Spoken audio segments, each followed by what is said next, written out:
All right, welcome back everyone. As people in the room continue to find their seats, we're going to progress into session 2, which is going to be on hot topics in MS research that we have heard here at ECTRIMS 2025.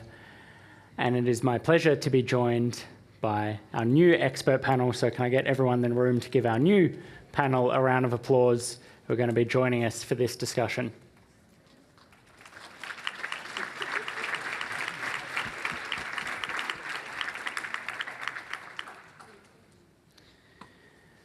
And so we start this session somewhat appropriately considering the question we had at the end of session 1 on cognition. When we ask people living with MS about common symptoms that have the biggest impact on their life, fatigue is a very common answer, but so is cognitive issues. It can impact on employment, social life, day-to-day activities. And an interesting recent publication has shown that some people living with MS, despite having minimal physical symptoms, can have significant cognitive problems. At ECTRIMS 2025, cognition was the focus of the keynote lecture, highlighting the importance that the research world is placing on this for multiple sclerosis. Olga, I was hoping we could start with you. Can you talk to us about why this is an important topic and what we've learned throughout this meeting about cognition in MS? Yes, thank you very much. Thank you everyone for coming today. We're really excited for this day, especially at the end of a long conferences where we talk about research results, but all makes sense because you are here today and we can discuss this with you, what we have learned. So what we have learned during this conference about cognition is that this is a very common problem in MS. At some point, the majority of people with MS report some problems with their cognitive function. And this could be difficulty in attention, difficulty in planning, switching from one task to another task, perhaps memory problems, perhaps difficulty in searching for words when talking. So these are more common symptoms that probably reported. And is it really an unmet need in MS to try to address cognitive dysfunction? So what can we do to protect cognition? Actually, everyone, also myself, especially after a very long conference, what can I do? Have a good sleep, sleep well. Fatigue affects our cognition, and low mood affect our cognition. So try to consider whether a possible depression or anxiety is also present together with cognitive problems. And then healthy lifestyle, exercises and healthy food, not too much drinking, general things that everyone should do to maintain healthy aging, we'll call it. Our brain is going to age. We lose and we get older, everyone. People with MS probably faster than people without MS. So we really have to look after our brain as much as we can. Coming back to the conference today, sorry, I realized that I'm already talking too much, was that disease-modifying treatments are very good in stopping relapses and protect motor symptoms, but perhaps less good in protecting cognition. And there is this deterioration in cognitive function which occur over time in MS. And there is attention to this happening in MS. And I think in future we're going to see more and more studies trying to target this decline in functions, which is really important. Thank you. Perfect. One of the questions that we've had submitted about cognition is around, are cognitive problems only an issue for people later in their disease, or can it also affect people from the very start? Olga, anyone else on the panel that might want to contribute to that? Okay, I'll add. So certainly I think traditionally we used to think of cognition as being a problem later on in disease due to accumulation of a large amount of lesions or damage to the brain over time. But there are people that can have cognitive problems early on with their MS, which is why I think it's so important, as Olga discussed, to make sure that we are encouraging or educating people to engage in brain healthy behaviors like getting enough sleep, eating well, exercising and movement, and things of that nature. Perfect. So moving from cognition on to another key hot topic at the conference this year, biomarkers. One of the most exciting areas of MS research. Biomarkers are a measurable signal, so something from blood, spinal fluid, or even out of imaging that can give doctors and researchers important clues about what's happening in the disease. They can help us detect disease activity earlier, predict how MS might progress, and track how well treatments are working. At the conference, they've really been in the spotlight with conversations around the best biomarkers that could make diagnosis faster, monitoring of disease progression more precise, and treatment decisions more personalised. Mitzi, I'm going to come to you again with this. Why should people living with MS, people in the audience, be excited about the advances in biomarkers that are being made? Yeah, so the advances in biomarkers, I think, are really fascinating and will help us to understand even better what is going on later on in disease. So we know that early in disease, MRI is really our best measure to determine if people are having worsening. We can see new lesions, we can see inflammation, but oftentimes when we get into the more progressive phase of the disease, there are more subtle things that may be occurring on MRI that we can do in our research studies, but can't do in the field, generally, such as looking at, REM, PRLs and, different types of measures. But really the blood tests are really helpful because they can potentially help us to measure disease activity and progression in a different way. There were a couple of posters that were very interesting to me. One that looked at a compilation of different protein markers in the CSF that could tell us about progression independent of relapse activity. And then also there was another poster that looked at GFAP, which is a biomarker that we use in the serum or in the blood that could potentially tell us about progression. So I think we should be excited because we're trying to get to better understand that disconnect between people coming to the clinic and saying, hey, doctor, you're saying that my MRIs look the same, you're saying my exam is the same, but I feel worse. And so how do we measure that in a quantitative way? And I think biomarkers are the key to helping us understand that disconnect and to help better validate what people are seeing at home that we may not be able to measure as accurately in the clinic setting. Yeah, perfect. Again, a question from online has asked about NFL. They're saying they've heard a lot about NFL as a biomarker. Can someone explain to us what that is and how it could be used in MS? Wants to jump in on that one.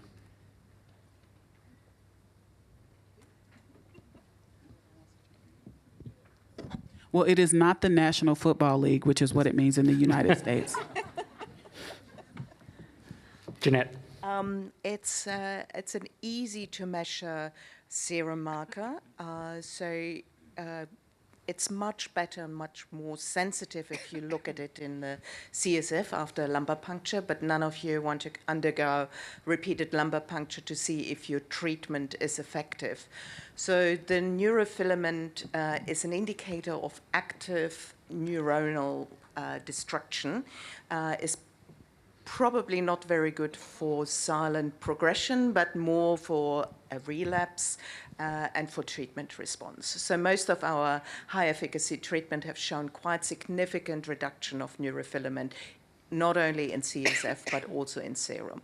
So I think for monitoring it long term, especially if you are on an induction therapy, that would be quite good. We don't know that yet, but it would indicate if there is a change in your neurofilament that you might be due for another course of disease.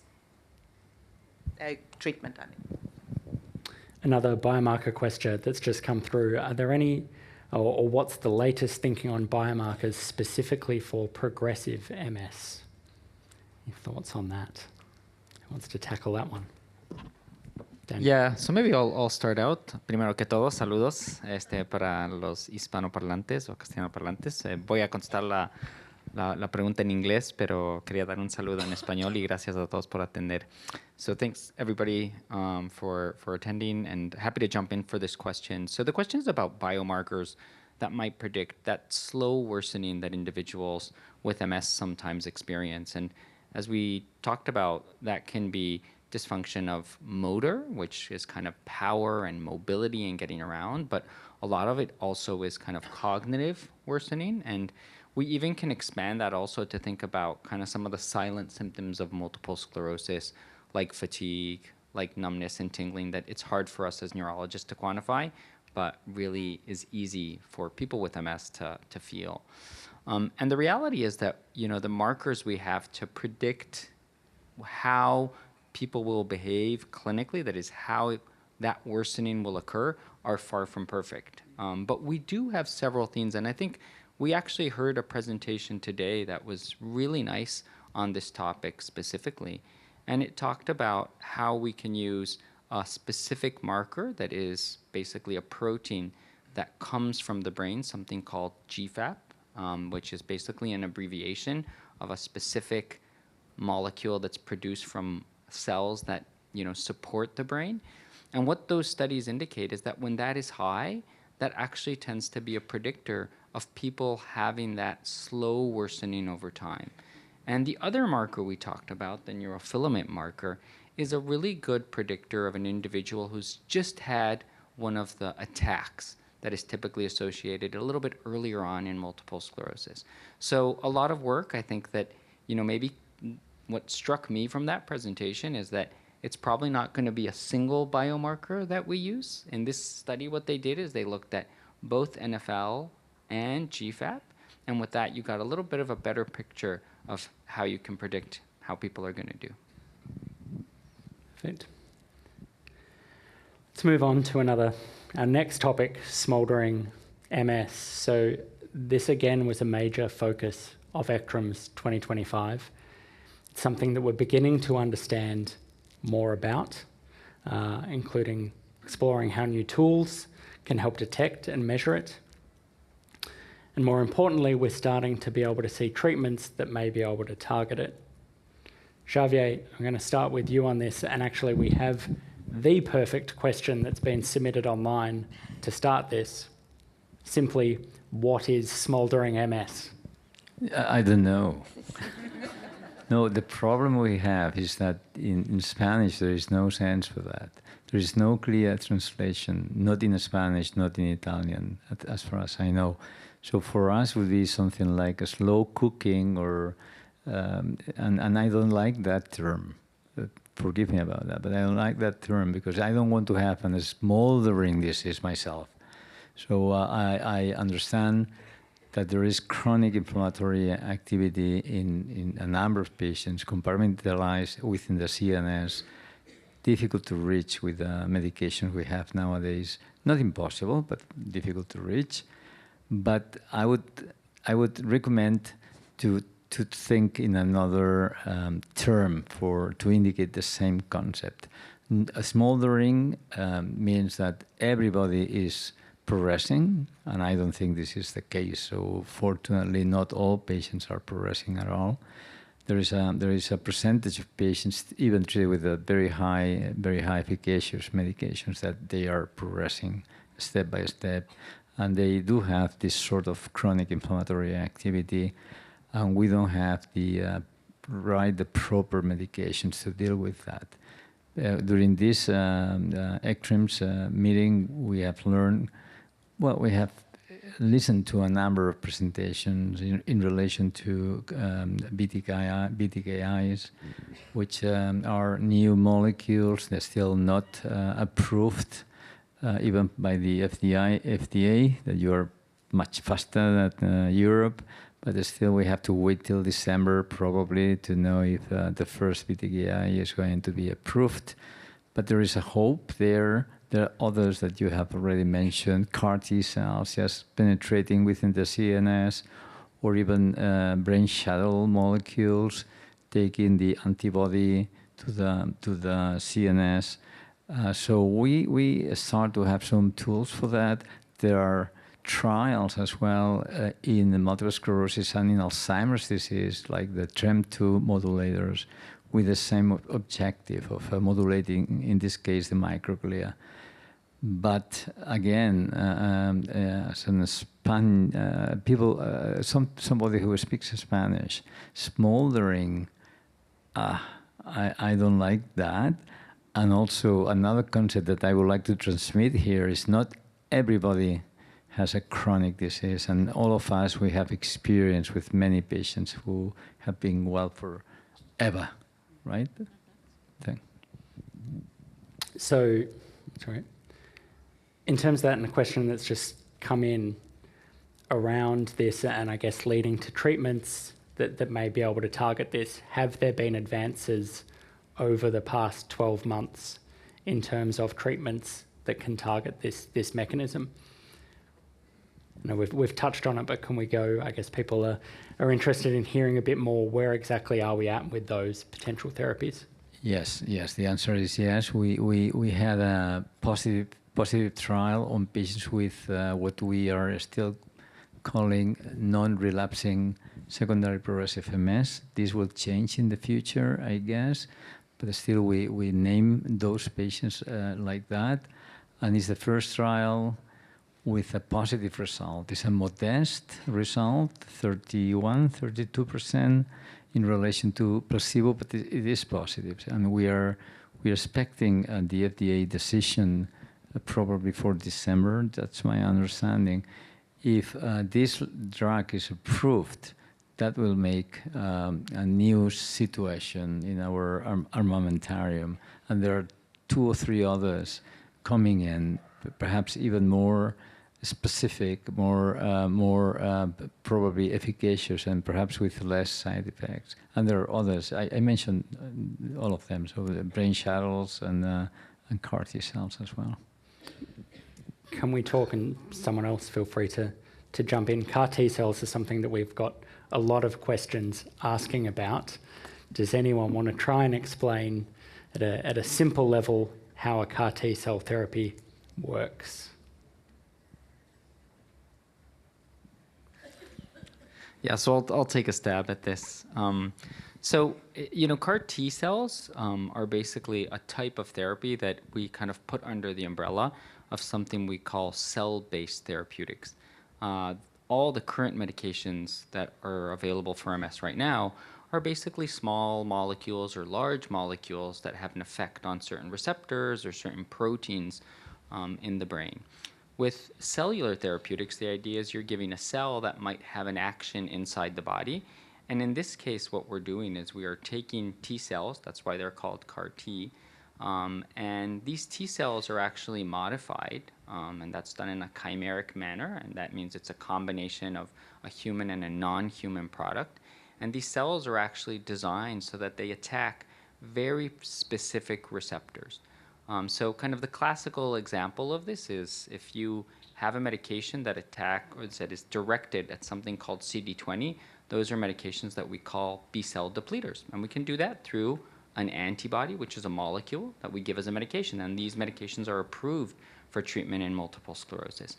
But you can also take that same CD20 and design a T cell to actually go and hone and try to get those cells that have that CD20 on them and try to deplete them. And so the idea here is quite simple, that you design a cell that is going to actually probably work better than just a molecule, because a cell might have the ability to traffic to different regions and go maybe all the way into the brain.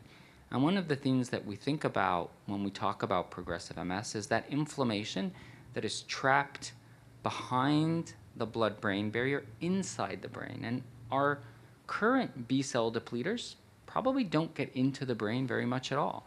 So the idea here is that we have a cell that perhaps could get in and perhaps could produce an effect on those B cells inside the brain. And so there's advantages to this. But this is somewhat theoretical, and the reality is we don't know, and until we have clinical trials, we won't know if these medications are actually any better than, for example, a typical B-cell depleter. We're currently doing clinical trials in the United States and in Europe on this at our center at Cleveland Clinic. We're currently doing 2 trials using these CAR T therapies. And the reality is that patients many times have to be hospitalized in some protocols for 2 weeks, in some protocols for even more, because in order to receive that cell, we also have to drop the immune system quite a lot. And so I would say that this is a therapy that is promising, but we don't know if it's going to work or not. And there's a lot of risks associated with it. So we're very, very careful about who we pick to go into one of these studies. So hopefully that is a little bit of a long answer, but it is a complicated question. I think I can definitely tell you that you're engaging our audience because the questions are flying in online. So I get the job of just getting to throw them at you and then you can all handle them. But one more before we move on to the next topic.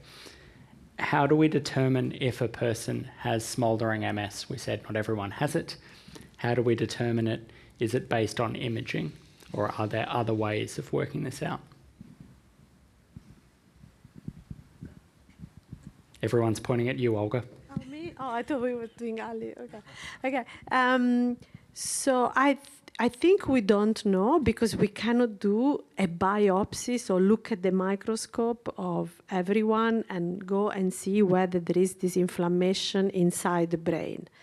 What do we see is probably the effect of this inflammation inside the brain, or this smoldering MS, or low level of inflammation, which is deterioration of clinical symptoms, deterioration of cognitive function.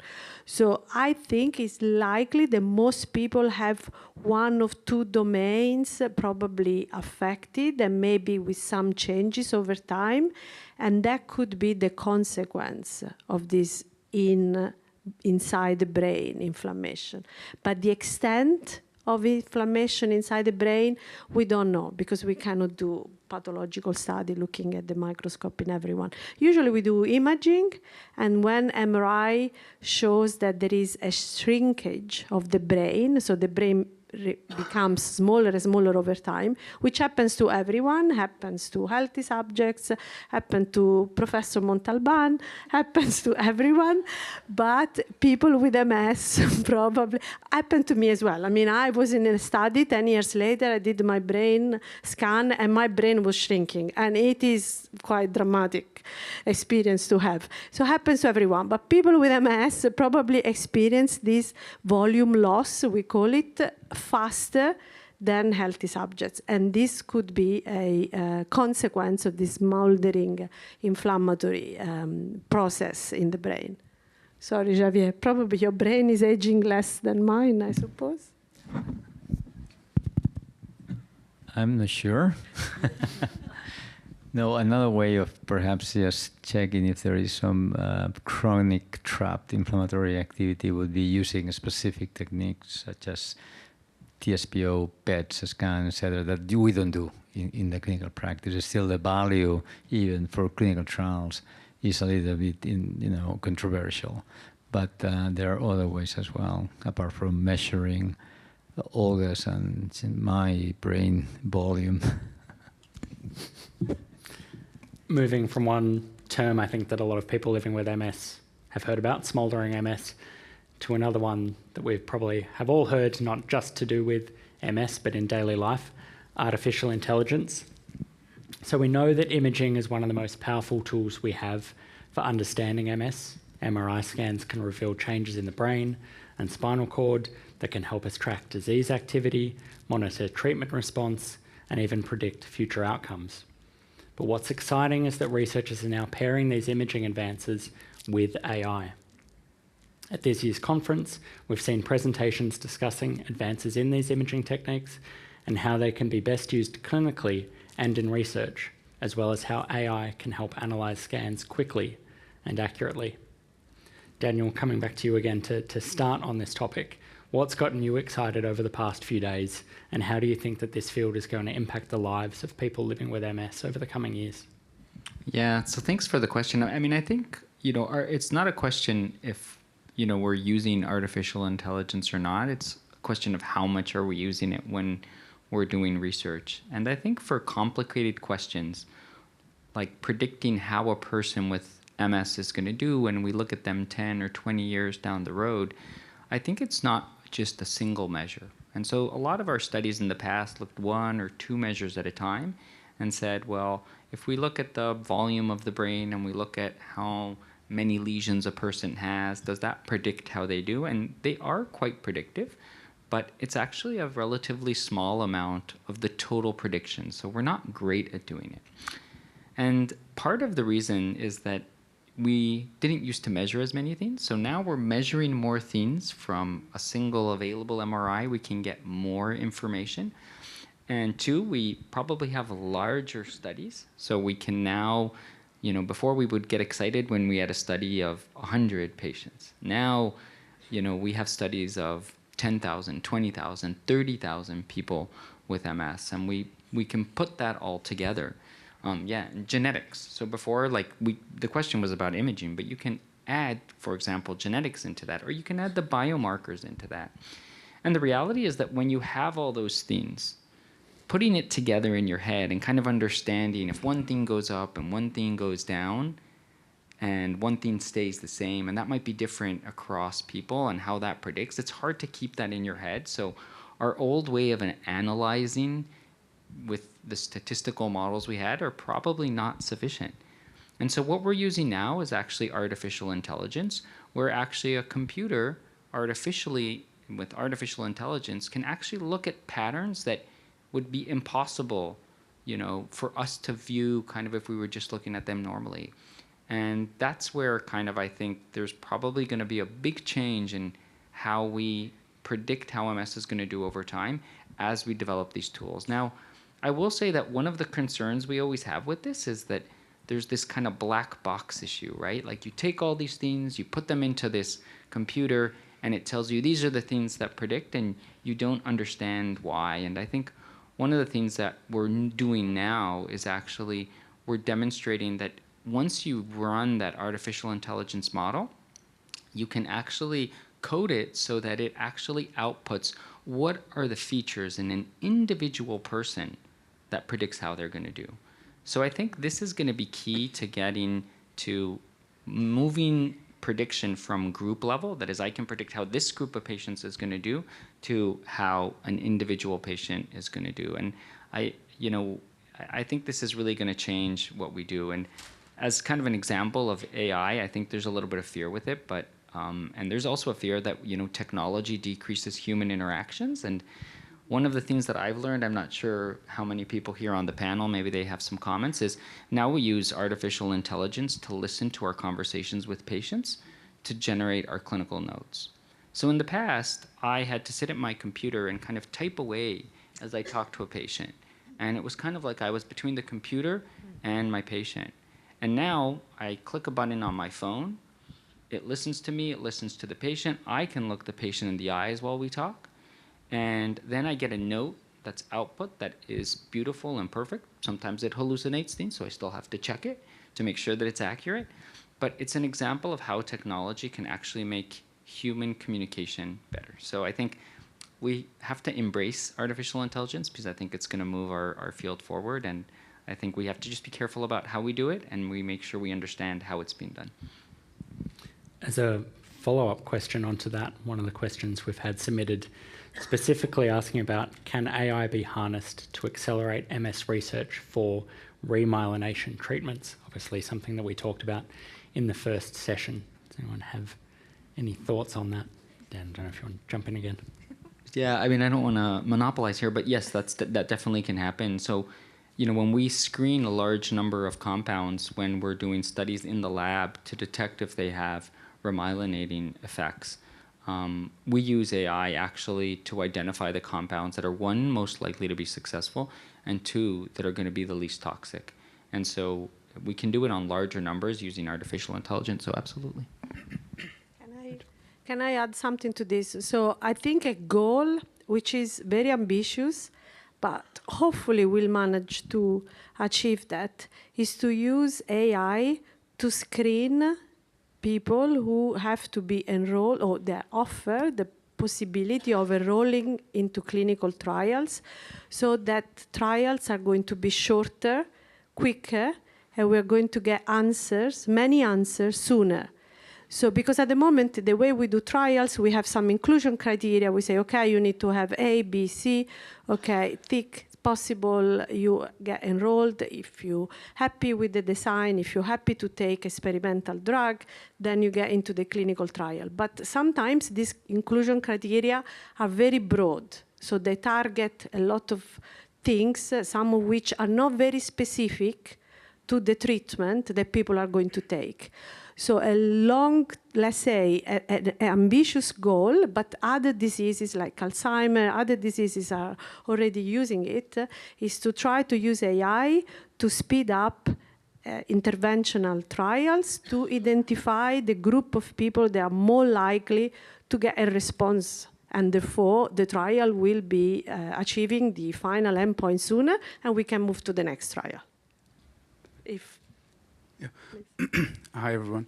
I want to add to your ambitious study, and we is saying that we are actually going a little bit further back from not just using AI for clinical trials and predicting the course of the disease, but also being able to early detect MS, and hopefully to some extent using all the large data that we have in publicly available sources like hospitalizations and, I don't know, outpatient clinic visits, treatments, the medical history of the person, to be able to pick those people that in general public are at high risk of developing MS. And hopefully for some of those, we early detect those people. So the opportunities with AI are vast, and it can affect every aspects of MS research and spectrum. I have just one quick comment. So I think, there is a lot of potential for AI that I'm very excited about. I think that it's also important that we as researchers make sure that we are including a diverse group of people, because AI needs to be trained, right? So if I go into ChatGPT and I ask it to write me a letter, the more that I train it and say, I want this prompt, then it knows my personality or my type of personality. So I think that it's very important that we're very inclusive, because we want to make sure that we train it in a way that it can include all the people that we are treating. I just want to make a comment about this topic, because precisely the Fundación Sclerosis Múltiple is supporting nowadays an AI program at the University Hospital by the Brown, just with the objective of identifying prognosis, but also treatment response. And I think we should say that now, because you are here and you are supporting such a research project. AI, obviously a topic we could talk about for a long time. Panel, you did a really good job. Our online audience have said thank you for this incredibly useful and reassuring description of how AI is going to be used in MS. Moving on from a relatively new area of research into MS to one that's been with us for quite a bit longer, and genetics. I guess one of the biggest questions that we have is, why do some people develop MS where others don't?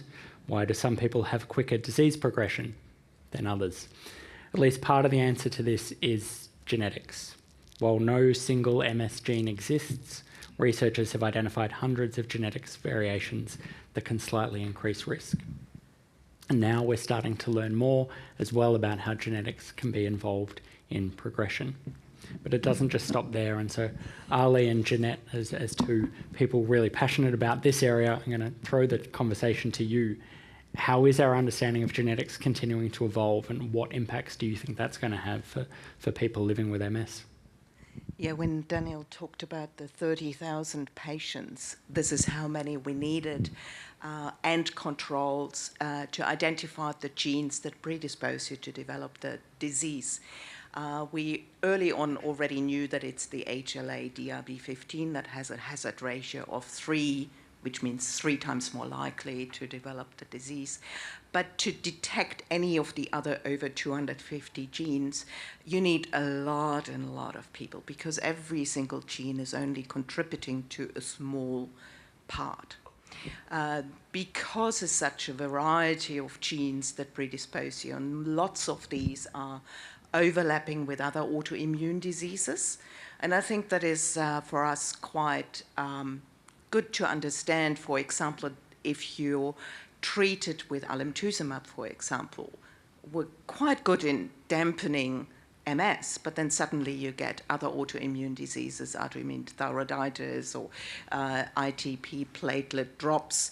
Yeah, this is because your genetic predisposition is an autoimmune predisposition. So it's not, you know, there is no one gene that predicts MS, and therefore doing a gene risk score is probably not, it's very helpful for the group level, but it's not very helpful for the individual. So my research interest is more in epigenetics, which is the interface between genes and what you experience during your lifetime. So if you smoke for 40 years, you will change your epigenetics. If you have low vitamin D, you change your epigenetics. If you have viral infections, especially EBV, you change your epigenetics. So on the group level, again, epigenetic is much better in predicting your risk for MS than genes alone. So it is a combination of genetic predisposition and your lifestyle factors and what you experience during your lifetime that makes that risk. Ali, do you want to add to that? Yeah, connecting the genetics to the basically AI again. Now we're in a very exciting era. We're living the experience of being able to actually adding the genetic information to our predictive models. When you look at the genetic information, minimum we have like 7-8 million locations in the genome that we have to incorporate, and each one of those very small have a very small effect size, and they contribute to putting someone at high risk of the disease or high risk of progression. So there were a couple of posters that very nicely they try to use these advanced modelings to compress the genetic information of an individual to be able to incorporate that as a marker with a lot of other markers like clinical markers, blood fluid markers, MRI markers in order to understand the disease. The other thing that I was very impressed in these ECTRIMS is that we are moving from just identifying to understanding the functions of these genes that we have identified, and this is really important, and it adds a lot of information to the field in terms of future therapeutics, treatment response, side effects, and hopefully in the near future we'll see more and more of those coming. But as Jeannette said, for these kind of studies, especially genetic studies, we need big numbers. While we are having this session, my colleagues at International MS Genetic Consortium, there are actually a couple of kilometers from here that have this meeting and trying to actually solve some of these problems, how to collaborate together to bring thousands and thousands of individuals into the studies. And something that we've been lacking in the past, and we're trying to compensate for that, is including other ethnicities than just European ancestries. And this is really important for MS genetics research. We need to bring admixture populations. We need to bring African Americans. They have been underrepresented in MS genetics. We are trying really hard to bring those into MS genetics information, and we are hopeful that those information actually will help us understand the disease better, because you're adding a little bit of a heterogeneity to the information. With the heterogeneity, you will be able to pinpoint what are the factors that you've been missing so far. So very exciting time, very nice information in the ECTRIMS, and hopefully next ECTRIMS would be even better. So we're about to move on to our last topic for this session. Once we get through this topic again, we will be taking questions from our in-person audience. So start to think of your questions. We will have time for a couple. Our last hot topic is on infection. I have an introduction written here. I'm going to skip it because it is very clear from our online audience what they want to hear about. I have lost count of the number of questions that have asked about EBV. So let's go straight into what's the latest that we know about EBV. Ok, en primer lugar, buenas tardes a todos. Para mí es un placer estar hoy aquí con ustedes y poder compartir esta actividad. Por supuesto que mi español es mucho mejor que mi inglés, pero la respuesta la voy a dar en inglés. So, if we are talking about infections, nowadays we have a big amount of data talking about the relationship between some infections, especially talking about Epstein-Barr virus, and the predisposition of or the increased susceptibility to develop multiple sclerosis. During many years, we talk about several agents that could be related to the trigger of MS, but nowadays we have a very big evidence against Epstein-Barr virus. There are many trials ongoing to develop vaccines against Epstein-Barr virus, because one of the hypotheses is if we are able to prevent the infections driven by Epstein-Barr virus, we can reduce the presence of multiple sclerosis. But besides of this, I think that it's so relevant to talk about vaccinations, because as you know, in multiple sclerosis, the immune system works in a particular way, so we need to control this activity. And mostly of the drugs used for treating MS patients are named high-efficacy therapies. They are very good drugs, but we need to balance the effect of the drug against the possible cons, and cons are infections. So I think that when we are facing a patient with a high suspicion of having multiple sclerosis, and when we are working with the patient about all the studies we need to perform, the MRI, the analysis of the CSF, we also need to check the immunization status of the patients. And if we note that we need to complete the vaccination of this patient, we need to do it before to start the treatment, because, as you know, mostly of these drugs are immunosuppressive, and the response to the vaccines is not the same if we can vaccinate the patient before to start the treatment. But from a general point of view, vaccines are safe in patients, MS or not MS patient, but the vaccine are safe, and we need to use it especially before starting the treatment, because infections can worsen old symptoms, but also can induce the appearance of new symptoms or perhaps relapses. I think that something that is very important to say is that the majority of infections related to the use of this high-efficacy therapy are mild or moderate, and we can deal perfectly with them.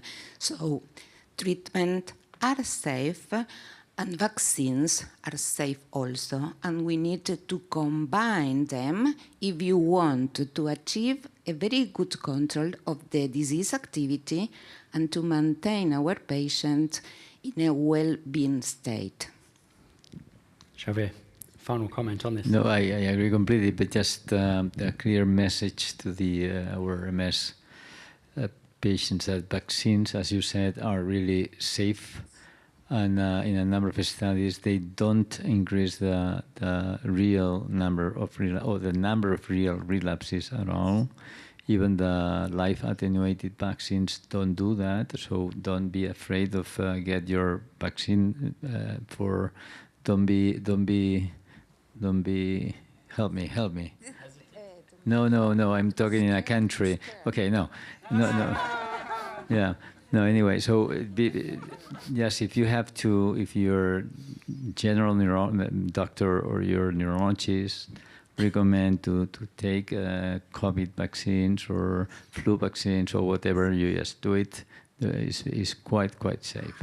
And even now, with very high efficacy medication, we know how to do it as well.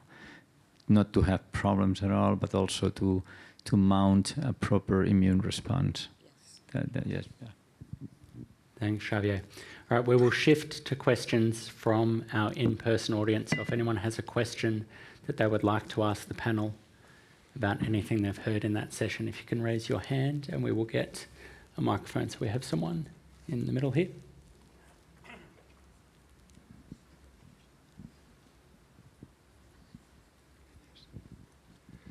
Bueno, yo, como sé que hay hispanohablantes subidos, os la hago en castellano porque los tecnicismos se me escapan.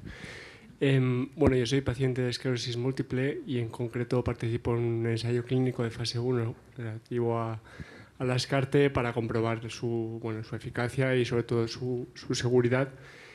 Y bueno, en todo este proceso pues me estoy haciendo muchas preguntas, ¿no? Y obviamente me han explicado bastante, pero me queda la duda o me gustaría entender más profundamente cómo puede influir esta depleción de linfocitos B no solo en el torrente sanguíneo, sino dentro la que reside dentro del sistema nervioso central, cómo puede influir esta depleción, ¿no? en todos aquellos otros factores que influyen en la progresión de la enfermedad, en aquella smoldering MS de la que hablabais. Y me gustaría saber si hay una expectativa real para la SCARTE sobre toda esta otra parte como más silenciosa y más oculta de la enfermedad.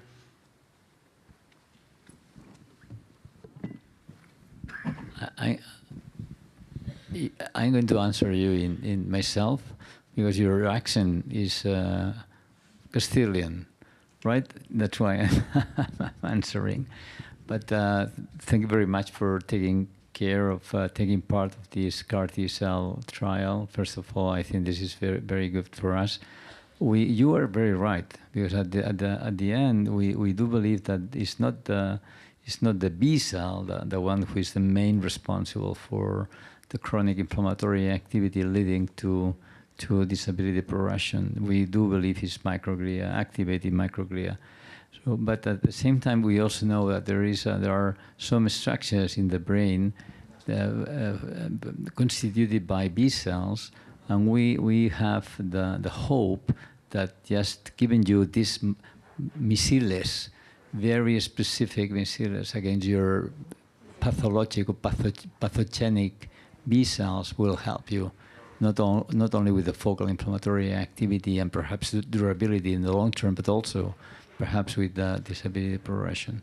But your question is very good. I don't know if you have other comments on that, but it is correct. Why the B cells, are going to have a clear effect on disability progression, right? I mean, and just to make it clear that, we think that this has promise. But one thing that I think we have to caution is that when we think about, an individual who might have MS who is worsening, when you give a single compound, it affects one mechanism, right? Maybe a couple at a time. But we know that in this kind of slow worsening of multiple sclerosis, there's many, many mechanisms. And so we also have to be a little bit realistic about kind of the expectation that, many times these therapies will help a component. But I think that when I'm talking to individuals about CAR T therapies, I'm telling them, remember, this is, focused on one, like a missile, like Professor Montalban said, it's a missile to one very specific thing. And so it might affect that might help, but we also have to have realistic expectations. So the last thing I want is people to go into a trial thinking that this medication is going to completely reverse, all their symptoms of multiple sclerosis. But At the same time, I think we're thinking about, you know, each person might have markers in their blood, in the MRI, where we can really personalize treatment so that during different stages of your disease, you might need different treatments. And I think CAR-T is one way, and to make it clear, CAR-Ts that I talked about were against the molecules that are B cells, but one could potentially design a CAR-T cell against any variety of different targets in the brain or in other places. Unfortunately, we're going to have to leave it there in the interest of time. We need to finish up. We will have some time at the end for more networking and conversation around all of these topics. Clearly, there has been a huge amount of research discussed at ECTRIMS 2025. There's so much we could talk about. I want to thank everyone from session 2 for sharing their insights today.